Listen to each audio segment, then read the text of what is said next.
Yeah, you can see those clouds outside. You probably had to go through some rain. So we've got to get a check on the weather with KPRC meteorologist Justin Stapleton for a look at what's going on. And you know, Justin, from one meteorologist to another, my friend, driving from the station to the Galleria, flat out gully washers. Oh, yeah. Are those going to be around for the kiddos when they're getting out of school? Oh yeah, welcome to Houston, Jennifer, the gully washers. You're going to see a lot of those this summer, guys. I'll tell you what, this is what we're looking at. I don't think so. I think actually school forecast will be better. You can still see that line of thunderstorms, Liberty County down towards Chambers County, but back behind that, relatively quiet. That's the good news. This is what Jen was just talking about, all the clouds you see on the east side there. I think Houston first camera downtown.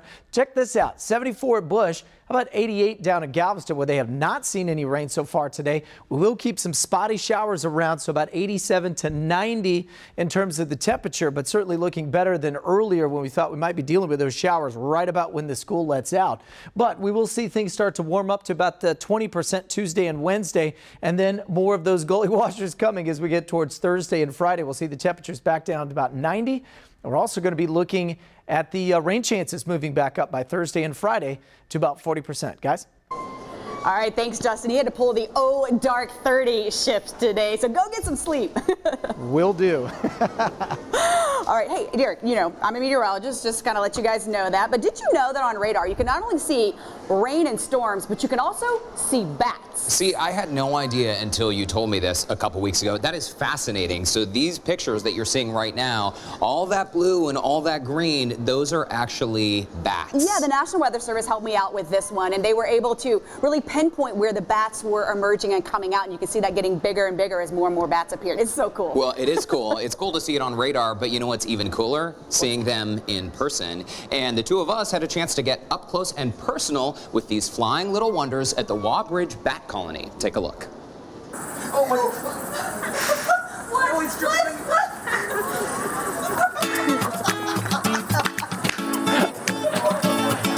Just kidding. This is a really warm Houston night to go for a walk, and I have to say, being under this bridge, it smells a little funky. Do you hear that sound though? You know what that is? It's a little creepy. Bats. What? Yes, and did you know that the sound we're hearing right now is actually male bats serenading female bats? Look, right there. Oh my it's moving, gosh. and then look, they're like all the way down. Dripping guano. Ew, I don't want to get pooped on.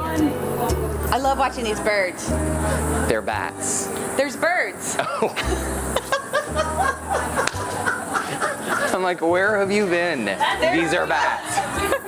There are birds waiting to eat the bats. He got one. He got one. You're talking about between 250 and 300,000 bats.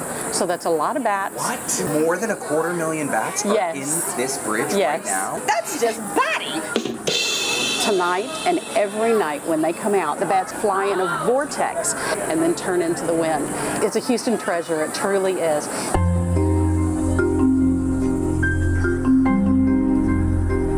Look at the sky. It won't be too much longer now. Look at that.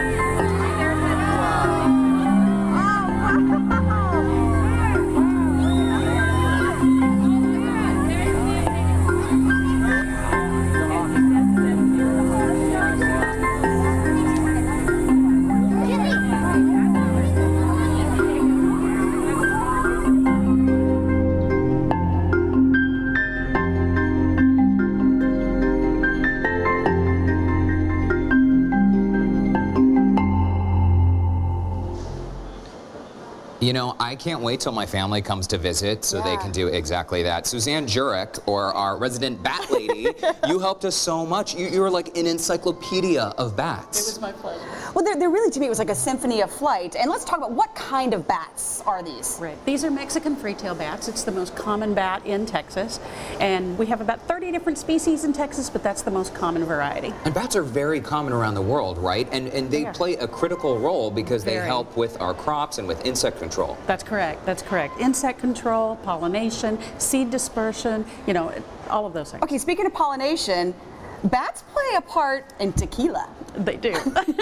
They do. The agave plants? That's correct. So tell us, they pollinate the agave plant? Bats are the animal that pollinate agave plants. Without the agave plant, no tequila, no tasty margaritas. Really? So Bats have something to do with us all getting a little drunk. Yeah, it's not just the worm in the bottom of the bottle. That's right. So for folks that want to come out to the Waugh Bridge, when is the best time to come? In the summer. We actually have volunteers out there talking about the bats from about March through October.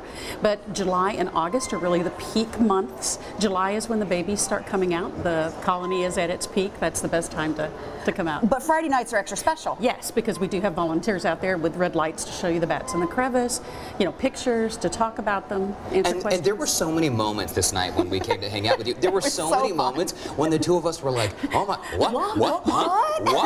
I mean, it was staggering. First of all, between 250 to 300,000 bats. We mentioned that earlier. Correct. But just to see the bats sort of waking up and sticking their little claws and wings out, it is an absolutely amazing phenomenon. That's a creep factor to me. I know I was worried about like the bats coming and getting in my hair. Oh, no, that's an old wives' tale about them getting in your hair. Yeah, Jim, how often do you hear on the news, like, blonde girl was attacked by a bat? Yeah, I don't need to be the first. I don't need to be the first. Listen, Suzanne, we could talk bats with you all day, but we'll save it for another day. And if you all out there would like more information on the Waugh bat colony, you can always visit our website, houstonlife.tv. All right, coming up, it's time for pom-poms and pits. And no, Derek, we're not talking about armpits. Oh man, I love armpits. No, it's tailgating. Up next.